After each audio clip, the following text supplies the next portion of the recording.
हमारी वर्दी से कोई देश की सेवा नहीं होगी। हमारा नौजवान पूरी जीवन भर वर्दी पहन करके पक्की नौकरी कर करके सीमा की रक्षा करना चाहता है। बताओ अभी अधूरी नौकरी से कोई सेवा होगी?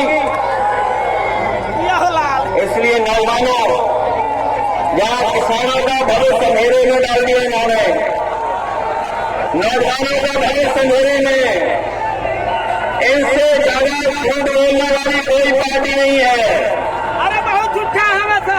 जो लोग लाल किले से झूठ बोलते हैं, अरे बहुत चोर है। लखनऊ से झूठ बोलते हैं, बताओ इनका भरोसा करोगे आप?